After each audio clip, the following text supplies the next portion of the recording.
Right. Morning, Tony. You all right? Good morning. I'm good, thank you. How are you doing? I'm very well, thanks.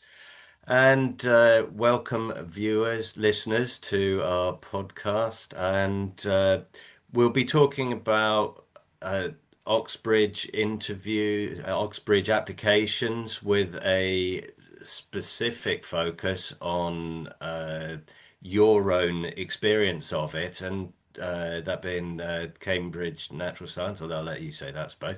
Um, and maybe trying to compare that, bring that up to date, and see what is still relevant and valid. So we'll be starting that in a minute. Is that how you see it going today?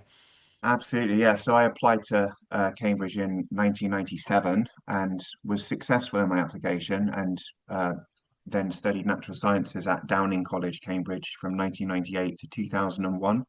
So people are probably aware that Cambridge has a collegiate system at Cambridge University, as does Oxford. Which I have less experience with. Although, in passing, I could mention that my own daughter did try to apply to Oxford University, so that was for physics.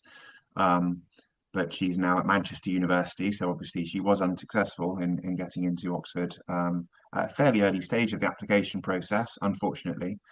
But yeah, I was at Cambridge in 98 to 2001, and I can bring people a little bit up to date on what it's like in the modern day in comparison to my own experience. Okay, that sounds good. Well, let's crack on with it then. Initially, I think what I'd like to ask is, why do you think they chose you? Why do you think, what do you think you had that Cambridge liked? So to set this up, in 30 years ago, um, the process of applying to Cambridge was in many ways less difficult than it is in the modern era in terms of actually getting to the point where you are interviewed. At least from that perspective, it was easier 30 years ago than it is now to be in front of Cambridge Dons and giving yourself a chance of actually getting into whichever college it is that you've applied for. So, given that they liked my personal statement on my UCAS form, which I had to submit by the middle of October, because there's a different deadline for application to Oxbridge compared to other universities that we should note, it's earlier application. Given that they liked my personal statement, my GCSEs were good enough for them to consider me, and also my reference from the teacher was solid enough for them to think this is a viable candidate. They then provided the opportunity for me to turn up for interview, which was in person, which I would also note is different to the modern day, where it will probably be a Zoom or similar interview online. So this was an in-person interview that we're discussing here. Given all of those provisos for how the differences then versus now, why did they choose me? I think it came down to my ability to answer the questions that they asked me in a way that showed that my thinking, my process of answering their question was in line with the kind of person that they would like to um, continue working with um, for a considerable period of time. I was the kind of person that they would like to continue tutoring. Um, and would learn effectively at their institution and would make the most of the opportunity given to them. Um, and I think I put myself across in a way that they could see that I would use the opportunity constructively. And I had something about me that would um, be a good addition to the college faculty. Not the fraternity, because it wasn't all male, but to the collegiate body at Downing College specifically, which is where I applied. Right. Um, would you say that comes down largely to intellectual curiosity and persistence, or if we had to put it in a nutshell, would it be something like that? I think that probably shone through to some extent in my answers to their questions. I did try to showcase that that in my personal statement that I was intellectually curious about my subject, which was biological sciences. Um, I sort of, when the opportunity arose in the interview, would make a mention of certain books or certain authors. Um, they didn't give me much opportunity to do that in the interview, though. So that was mainly in the personal statement that came through. It was mostly about being able to answer the questions they posed, which were very academic questions. Um, so they're more looking at the way I'm answering the questions that they're asking, I would say, in the interview. Right. In did you get any unexpected questions in the interview, or was it purely academic and focused and as expected? Um, I mean, unexpected in the sense that uh, there was a question about socks in a bag, different colors, and how many socks do you need to pick out to have a pair of the same color, which requires a little bit of outside the box thinking, perhaps, because it's an unusual question. There was another question about if you have a refrigerator in your kitchen and then you open the door of the refrigerator, what happens to the temperature of the room? So these are sort of questions that maybe are unexpected, but you have to just think, what are they really testing here? And can I answer this question? And if I'm asking them to clarify their question, then does that show I'm not able to think for myself? And should I show my thinking really clearly to them every step of the way? Actually, that's what they're really doing with these questions, is asking me to showcase my thought process to them. So in the case of the socks question, I verbalized my thought process and then realized that, well, if there's only two colors of socks, then you're only going to need to choose three socks before you're going to definitely get um, two socks of the same color. So let's say that there's red and there's blue. I could choose red and then I could choose blue. I still don't have two socks of the same color, but the next choice is either going to be red or blue, and therefore I will have a pair. So it will take three socks for me to definitely have a pair of socks. So, It's a so based, probability question for maths that they're asking there. yeah, based on that, it sounds like it's the clarity of your expression of your thought process more than the sort of originality or inventiveness of it. Would you agree with that? I think so. I think it's also me for the other interview. I had a biology fellow asking me questions. I remember there was a genetics question, and the way she was presenting the genetics diagram with the alleles was different from what I was used to from my A-level teaching. So I did verbalize the difference to her, and she made an allowance for my different sort of way of representing the alleles in diagrams, and went with my way of doing things when I Mm. wrote things on the page with her next to me. So you have to sort of be adaptable, but also show maybe something about how you've learned something for them to then um, be flexible with the way they're asking the question, or be on side with you. Otherwise, if you clam up and just can't answer it, they can't see that there's a reason. They might just think that you don't understand the content. So I think there is, especially in biological sciences, maybe less so in physics or in chemistry, there is some room for you to be a bit more um, able to express your thoughts, because it is more of an essay-based subject as well, I'd say, biology at Cambridge, than chemistry or physics would be. Yeah. Um, does that mean that as a useful indicator or a point for applicants today that the one of the most important things is just to express your thoughts, to have confidence to express your thoughts, and rather than worrying about what they're getting at, it's more important just to say, give your feedback and what is going through your mind in response to the question, and just expressing that is the best way to go in an interview from what you saw. As I say, for me, that's what worked. So it's very much a personal experience. It worked for me because I got in. I didn't see other people's interviews, so I can't speak on their behalf. I imagine for a more of a hard science like physics, it's more about black and white getting the right answer. Um, and there may be more scope, I'm speculating, in biology for them seeing your thought process because there are theories in biology and you can make arguments for one theory over another theory. There's more of an evaluation that you might be bringing in as to why one theory is better than another theory.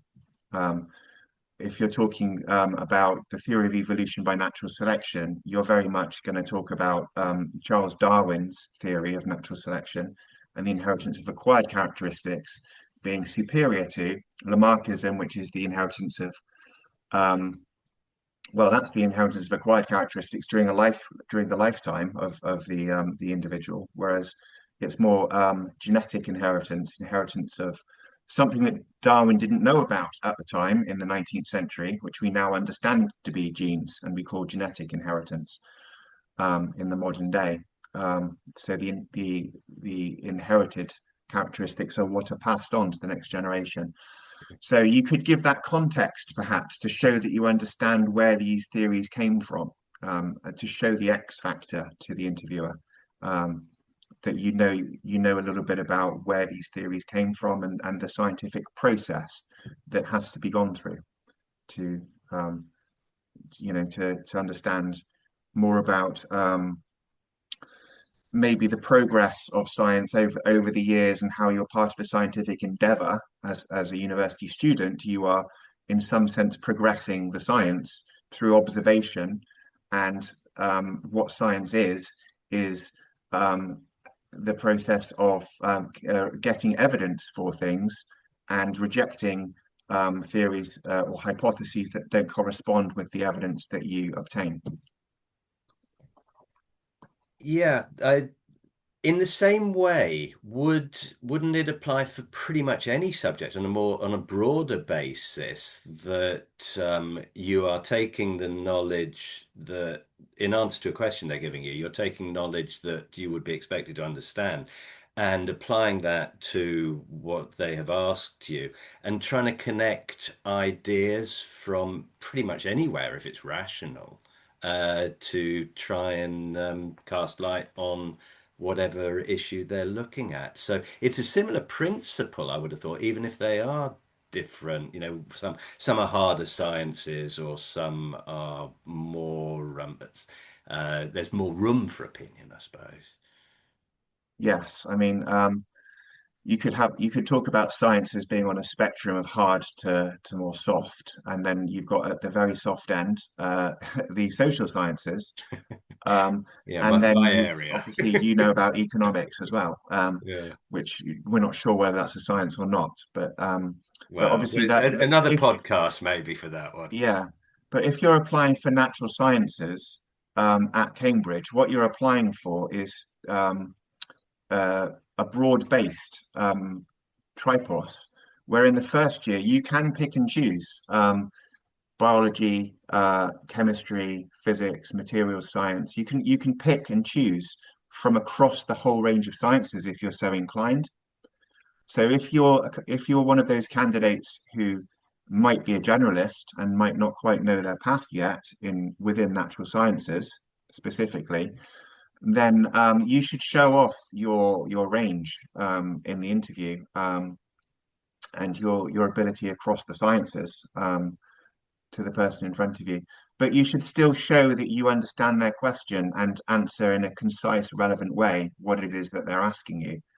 So I guess the X factor is um, showing the interviewer that you have something else that the average applicant would not have, and that's very personal to the the applicant. And for me, I kind of I know where I'm strong and maybe where I'm weak, and I'm trying to play to my strengths. For another candidate, that might look different, but it's still an X factor for them that they should try and showcase in a confident way. And I think probably practice at interview skills through doing mock interviews would allow them to develop that skill and showcase it more effectively to the interviewer.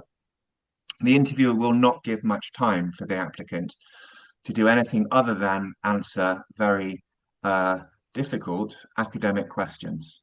So that is probably the priority, is being able to answer academic questions in a relevant and appropriate way, to show the interviewer that you are of the caliber that they require to do well in a Cambridge Yeah. degree. How long did you get for each interview then? It was about 20 minutes per interview. Yeah. I Yeah. had two interviews. So it does require focus. You can't spend too long exploring. Yeah, the interviewers are going to be very mindful that they have to give a fair chance to all applicants, which means the interview looks the same for everyone who's going through the process. They're probably going to ask the same questions. They're going to be quite, you know, time sensitive about the answers that are given, and cut you off if you're going off on a tangent as well, um, and redirect you to answer the question that they want you to answer. Especially true now compared to 30 years ago, I would say, from the Yeah. research that I've done on this. Yeah. That is of value for people who are considering this, I'm sure. Um, you mentioned practice for interviews. How many practices did you do, and did you feel, what particular aspects of those practices do you think prepared you or were helpful in preparation? So the teachers, there was a panel of three teachers who interviewed me. The preparation was for me to write a, I think, 2,000 word essay, maximum word length, on the topic of something that I was interested in, which for which I chose the ethics of genetic screening and gene therapy. I just read a book on the topic because it was a burgeoning science at the time. Right. We were in the late 90s and the Human Genome Project was well underway. Dolly Yeah. had just been cloned, Dolly the sheep, Hmm. and this was like the brave new world that we were entering, Yeah. of possibly being able to um, genetically screen for genetic diseases Yes. in the future. This was very much a thing in the future, rather than there were examples of where you could screen for genetic disease back then, but nothing in comparison to what we now have. The technology was nowhere near as capable, quick, cheap as it is now. So I did an essay on that topic, and I was asked questions about that as part of the interview process in the headmaster's lodge. Um, and yeah, I had a biology teacher, I think a chemistry teacher, and I think a non-subject specialist teacher in the mix, asking me questions in the panel. Yeah. And did was it the exposure to the questioning, or just being forced to think on your feet, on your think quickly? Was that the key point, or was it I developing think that was, ideas? Or yeah, that was. I went in and my heart was pounding, and I did feel a little bit under pressure. I yeah, was in my uniform, my school uniform. I was at Plymouth College in Plymouth. I was one of the few people applying to Oxbridge in my year. Um, and being under the spotlight, there's nothing like, a bit like for exams, doing well in exams, you need to do exam questions. To do well in interviews, you need to be put in that spotlight of what it might be like, what the formal setting might feel like, what questions you might be asked, and you have to then just do it. Um, and there's nothing like doing it in terms of preparation for the actual thing. So I would encourage applicants to seek out a mock interview experience if they haven't had one. Then that would be a good preparation for the real thing. But obviously, in my day, it was face-to-face interviews, and in the modern day, it is more likely to be like us talking via Zoom.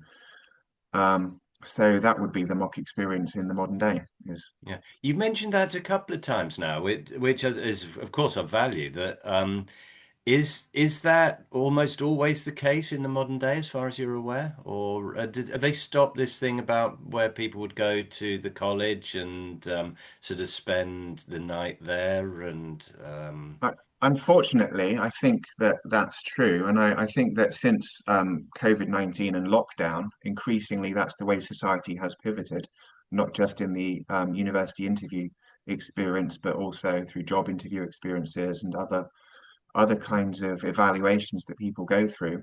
It's increasingly online through platforms like this, um, that they would be assessed for their suitability for whatever role it is that they are trying to access. But also meetings in general are more yeah. likely to happen online. Makes it a It's bit more logistics. brutal then for an Yeah, interview. You've got 20 minutes, mate, and just here you go, and you've got that yeah. opportunity. Yeah, it's the reality of the modern world, and selling yourself and how you do that through a screen. Arguably, I'd say that if you have to get on a train and turn up for an interview at a college and you're staying overnight, that might be a more holistic way to evaluate suitable candidates for university experience than the experience which is very academically focused through a screen. But Yes. if it's the reality, then that's what you have to prepare for, you know. Yeah. Okay, I think there's a lot of valuable information there about the actual interview process. We have yet to really look at the sort of more academic side, so maybe we could switch towards that. And I think initially, an initial question would be, did you have to change your sort of daily life and in terms of your balance, in terms of how the time you spent on academics, on your extracurricular sports and so on, and your personal life and commitments? Did you change that much in your preparation? I was always competitive. I was always curious and reading outside of my subject, as well as doing squash as an extracurricular activity for the school, badminton and tennis as well. Um, I think academics is the most important thing in terms of being a viable candidate that they would think would work well at Cambridge. That's probably true for Oxford as well. Um, did I do anything different? I probably spent a bit more time working on my personal statement to make that glow as much as it could do in the run up to the application deadline, which was mid-October. I think nowadays, being more relevant to the modern day, I think you need to prep for the ESAT if you're applying to NATSCI at Cambridge, which is the Yeah. Engineering and Science Aptitude Test. I was just trying to make sure that I would be a straight A's A level candidate, and I was trying to make sure that all of my Year 12 knowledge was up to scratch, and there were no gaps in my Year 12 knowledge across biology, chemistry, physics, and maths, which were my A level subjects. Mm. So I would say that you need to make sure that you are very much an A star in the modern day candidate, and that your teacher's predictions are in line with that for you to be, someone that the Dons will see as high quality enough. But the ESAT screens out the people who are not at that level anyway. Um, so yeah, most preparation that you're going to do in order to get to interview is ESAT preparation. Um, Okay. and I would get a tutor for that if your school does not give you um, relevant training, or at least find resources if you are um, motivated enough to do so for yourself. Do that preparation in your own time. Find the resources, do the ESAT preparation. Get good at the maths, the biology. Maths is something you need to be good at across all of the natural science subjects. Yeah. It's a mandatory 40-minute part of your ESAT assessment. There are two other things that you have as optional. Biology would be one, chemistry would be one if you're going for biological natural sciences. If you're going for physical or chemical, um, let's take physics as the example. You would do maths, you'd do maths two as well as maths one, and then you do physics, and that would be it. That would be maths one, maths two, and physics. And you're going to have to smash through your 40-minute multiple choice questions and get a mark that's above the threshold um, for them to then even consider you for interview. So number one priority, get good at the ESAT. Okay, can we go into the SATs a little bit more then, as far as you understand it? Um, how many you mentioned a multi-choice, and so what's the actual structure? It's online. It's an online test. Yeah. It's taken at a Pearson exam center. Um, if you're on holiday, then you'd have to go to the international center that gives you the ability to take the ESAT online at that center. It has to be at an exam center where you sit this. Yeah. Everyone sits it at the same time um, on a specified date, which last year was during the half term, which is why I mentioned, Yeah. if you're on holiday, you have to make allowances for sitting it at a specific time. Um, and it's a 2 hour test because it's 40 minutes times three subjects. And as I say, you have to be clear about what you are sitting. Therefore, you need to be prepared and do lots of practice over the summer and probably before the summer. Um, at least 3 or 4 months of preparation, I would suggest, is required for you to get good and be in a position where you're going to get a high enough mark in the ESAT to even be considered for interview. It was different in my day, and I'll probably want to reframe what it was like from my perspective, and therefore for those of you who are candidates for Oxbridge, who have parents who went to Oxbridge, they had a different experience. Um, so what they say may not be as relevant as what your teachers who are preparing you for Oxbridge or your tutors, if you have them, might be saying to you in terms of preparing to get into Oxbridge. Um, specifically Cambridge for biology, you need to do the ESAT. For Oxford, interestingly, you don't need to do the ESAT. It's much more of an old school model at Oxford for getting into biology, which I was a bit surprised by when I did the research for that. So that's very much going to be how well you present yourself at interview. It's very much going to be, have you got the requisite GCSE results? Have you got the predicted A levels from your teachers? Is the reference good? Is your personal statement good enough? Um, and also, there's an algorithm part of this, which is um, what postcode you live in. What's your school's postcode? Do you get a little bit of positive discrimination based on your school not being the typical Oxbridge applicant school, which you have no power over as an applicant? Unfortunately, if you go to Eton Harrow, you don't get any positive discrimination at all.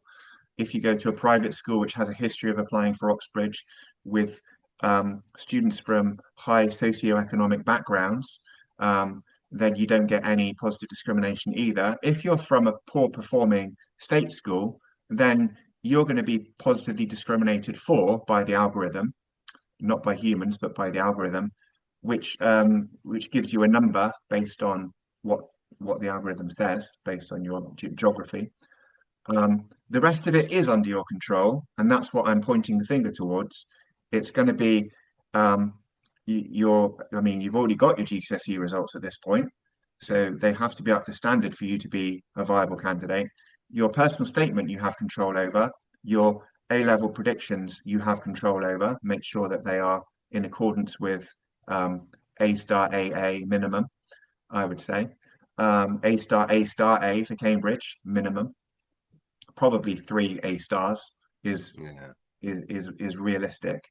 Yeah. Um, ESAT all the way, just Yeah. smash Um, through ESAT preparation.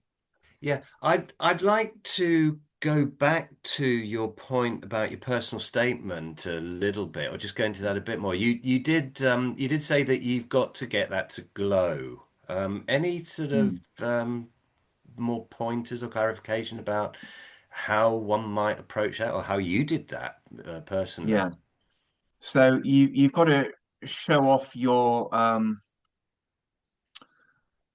academics, and if you have other things that are related to academics, certainly put them in. Um, but you probably don't want to go off on a tangent about stuff that's irrelevant on your personal statement. You probably don't want to talk about things that don't directly correlate with strong academic performance too much. If you do extracurricular reading, absolutely talk about it. If you do the the another qualification that's so the is it called the EQ, the extended S in IB it would be called the extended essay. In EPQ, EPQ, yeah, if it's an EPQ on it's probably going extended to be project qualification, I that's the think one. that's, Then you're probably going to talk about that in your personal statement, yeah. and you probably need to be getting an A grade in that EPQ, um, to be backing up everything else that you're saying in your personal statement. If you have published articles or you are in the school newspaper, or you have some sort of role that's related to the subjects that you are applying for, then absolutely put that in as well. But everything has to be very focused on your academics. Um, that has to be front and center. So, do you think it was books that you'd read and the like that made your personal statement stand out to them, or being published, or were there any particular things that you feel? I mean, I definitely made mention of that. I definitely talked about how A-level biology and my extracurricular reading sparked my curiosity and enthusiasm and um, willingness to learn more about things. I think they want to see that you are someone who wants to reach their potential and learn and grow as a scientist. So that's the perspective that needs to come through, I think, from your Yeah. personal statement, rather than I went on holiday to XYZ and enjoyed looking at these things in a zoo, or some other stuff that is by the by. It doesn't matter. It doesn't have any relevance to you being credible as an academic. Don't go off topic too much. Showcase yourself as a strong Cambridge student candidate Yeah. via every opportunity that you have. Don't waste space on stuff that's irrelevant. Yes, that I'm sure is of great importance. I've seen a fair number of personal statements as a teacher over the years, guiding students for university applications, and it seemed quite common for them to say, "I have been interested, for example, in your case, I've been interested in biology since, ever since I was a lad, and I used to." I don't know, sort of observe insects in my garden, or I was fascinated by them. Does that kind of thing hold true or I mean, look good? if it shows a long-standing interest in the subject, then it's relevant. Um, Perhaps nudged more towards um, how your curiosity has flourished with actual knowledge and understanding via the process of study. And maybe you'll get the opportunity then to talk about insects in your interview if um, the academic that is interviewing you notices that from Yeah. your personal statement, which may not happen even. Um, so I think you are going to be quite lucky if anything that's in your personal statement is asked about in the interview at Could you Cambridge. make it happen though? Sorry to interrupt, but could you make it happen by putting something pretty outlandish, which you and then go on and study? heavily or in depth into that topic to try to push them in that direction. Do you think that's too much of a long shot? Again, I think you'll be lucky, given the time constraints and Yeah, the fairness with which the fellows have to treat every candidate, especially in the modern world where they can't be seen to be giving preference to one candidate over another, or having like a an affable, amiable chat with someone who's like-minded from the same background as them. They can't be seen to be doing that. They have to give everyone a fair shot at going to their college. So that's going to be very standardized. The yeah, kinds of questions that they're going to ask you are going to be very standardized. You have to answer the question that they're asking um, in a to the point way that shows off your academic potential.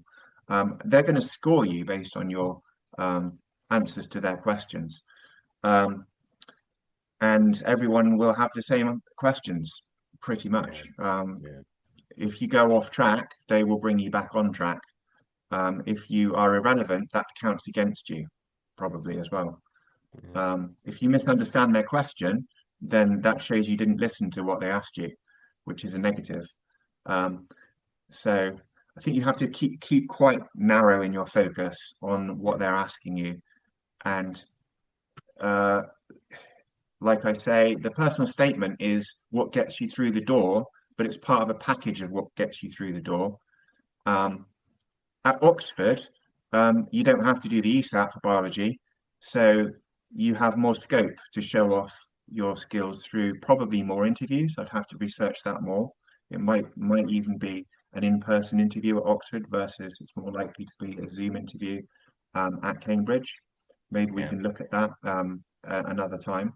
My focus is very much on Cambridge, and I Yeah. think maybe you should be considering why you're applying to Cambridge versus Oxford in the first place, because you can't apply to both. Right. And then obviously there's a separate thing about other universities that are also up there in terms of um, the Russell Group, for example, that you'd then put probably as your second choice. Durham would like to be first choice. They would probably not put you down as a viable candidate if you had Oxford or Cambridge um, as uh, as your first choice. Durham want to be the first choice. There are other red brick Russell Group universities that want to be your first choice. They don't want to be considered second best. So that's going off topic a little bit, but also part of the conversation. Yeah. Um, would you be you're putting Oxbridge down, then how's Cambridge going to feel if you put them lower down? Have you got to put them top? I mean, you're applying to Cambridge because that's where you want to go as your first choice. You don't So have you've got to anywhere put that that's your top. second So you've choice got to if be you're applying very to careful. Cambridge. You don't get a second look if you're not wanting with all your heart and soul to go to Cambridge, basically. Yeah. That doesn't mean you should be depressed or anything if they turn you down or you don't get through over the first hurdle, but that's how Cambridge is set up, and that's how Oxford is set up as well. Yeah. Um, it's an early application window for Oxbridge. You'll know whether you've got in early doors, and you know that you haven't got in by December, and the you might not have even submitted your application for any other universities before you know whether or not you've got in, or have been given an offer, I should say, which is basically you've got in because you are a candidate who's going to get the grades at that point, unless you I have a horrendous experience in the final exams. If they've given you an offer, it's because you are a candidate who is going to get those grades, in my opinion. Right, right. I think you do have a window. I think that the UCAS application sort of early January, and that's about the same time Yes. as you're hearing Yeah, from. I heard whether I had an offer in mid-December. It might even have been early December of Yeah, 1997. yeah, I think that's still true now, that you're going to yeah. find out. Um, So that's before first the of all, deadline for the others. yeah, So you're in good, exactly, yeah, exactly. That's that's the context that we're talking about. You're not applying to Oxbridge with the idea that they're going to be anything other than your first choice of university. yeah, yeah, That's why I'm saying be clear about why you're applying to Cambridge versus Oxford or Oxford versus Cambridge. but more specifically, why are you applying to this specific college as well? Yeah, That's part of your journey um, too. So you need to be going and looking at the colleges um, before the summer, which is what I did as well. I yeah, went to Downing College and I loved the open day experience at Downing College, and I thought I can see myself fitting in here. So I also had to make an assessment of is it likely that I would get into this particular college versus another college. College choice is very important as well. You have to be clear about why you're applying to the college that you've applied to. And if you don't have a clear answer to that, then they're going to be, eyebrows raised. Like, has this guy done his research? Do they know where they are? Do they know who we are at this college? Like yeah. maybe. Um, do they know what they're getting themselves in for here? Um, how You naive and did. innocent is You, this you person in clearly front of did. me? Yeah. So I didn't apply to Trinity. I didn't apply to King's. I didn't apply to Right. St. John's. And I had a reason for not applying to those colleges, which is they would reject me.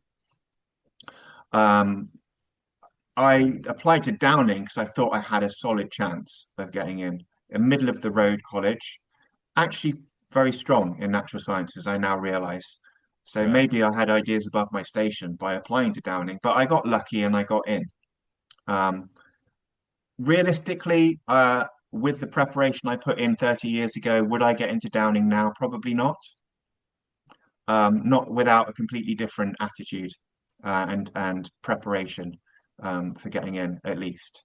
Do you think Maybe I would, but has it become that much more demanding then that you need to start earlier and maybe have a much stronger focus and make it the sole purpose of your life or something to that extent? I think within reason, I mean, you need to have work-life balance. If Yeah. you have to dedicate every hour of your life to even stand a chance of getting in, then I would question why you're doing that. Is that Um, not what students are doing though these days? The competition being so because it's now global, then are people not doing that? And that's what you're up against in terms of competition. like I say, you have to get a particular score on the ESAT to be even considered. You are up against global competition. That's the reality. But you can train that. You can do more training than other people. And if you are um, of uh, a good enough ability level, there is some training that you can do to increase your level. But at the end of the day, if you're not of the level required, then don't even try. Um, Mm. be clear about whether you are um, wanting to put yourself through this obstacle course when you might be not really a viable candidate in the first place. Maybe you need to get some self-reflection and also reflection from other people on how they see you before you then put yourself through the mill of, then trying to place yourself um, in that way to pass the ESAT to get the opportunity of being put forward for interview via Zoom or Yeah. Teams or whatever it might be. Is is it not valuable academic training or a process whereby you learn to understand yourself more that make the whole exercise, even if you don't get through, given the high level of competition and so on, isn't it of value anyway? If you're, as long as you're close, you Absolutely. will benefit. Absolutely. So I think, yeah, the way you frame it is very important. So even if you decide, actually, I'm probably not going to go in, but will this be a helpful experience for my self-development? If you approach it from Yeah. that point of view, then actually you might surprise yourself because suddenly you relax and suddenly you don't put as much emphasis on it being a big thing. And that might help you psychologically learn better and uh, achieve more than what you thought you might set out to achieve in the first place. Um, and you get transferable skills from putting yourself in that position. Yes. which will put you in a good position when it comes to applying to other universities, like Durham, like Imperial College, like UCL, like LSE, or whatever university you're applying to, which may be another Russell Group university. Um, and that will shine through the fact that you've put yourself up for applied for Oxbridge in the first place. You're going to learn from that experience. So that that shows you that you want to learn and that you want to do well and that you have high aspirations for yourself immediately. Right. Yes. That certainly makes sense. Um, right. Are there any other pointers that you would you could suggest for people who are interested in this in applying to either Cambridge for natural science or on a more general level, like any Oxbridge course? Any sort of final thoughts or guidance? Again, it comes down to knowing the reasons behind what you're doing. Mindset is important. Um, and you have to know what the number one thing really is the course that you're applying for what you want to be doing for 3 years of your life. I mean, you have to start with the basics. Why are you applying for this course in the first place? Does this course fit your personality, your learning that you want to be going through? Are the modules of the Tripos suitable for what you want to get out of your degree, which you're spending money on? Um, First and Mm, foremost, it's a selfish decision that you are applying to whatever university and course that you're applying for. It has to be good for you. Um, then it's then it's about will you get on and what is the labyrinth, the obstacle course that you have to go through in order to get onto that course. But you have to be clear about why it is you're applying in the first place. Um, And I think you have to put that front and center of your application process. It has to be working in your favor, has to be for your benefit. You have to be clear about why you are going to this university and applying for this specific course. If you want to put yourself at the best university, arguably in the country, which is either Oxford or Cambridge in most cases for most subjects, then you can get down to the nitty gritty and the fine detail of what process do I now go through to be a viable applicant, a viable candidate, which is very quantifiable for Cambridge for natural sciences, and it's very clear like what you need to be doing to put yourself in that position and what preparation for the ESAT, what interview preparation if you get to interview, um, what predictions you need to have for your A levels and what reference, which teacher you choose as your referee, perhaps. Then it's out of your control as to what happens next. It's kind of with the gods or with the universe will decide or whatever you believe in from yes. that point of view. But don't attach too much importance to it. It's not defining you as a person if you fail. It's not defining you as a person if you succeed either. It's just another process that you're putting yourself through.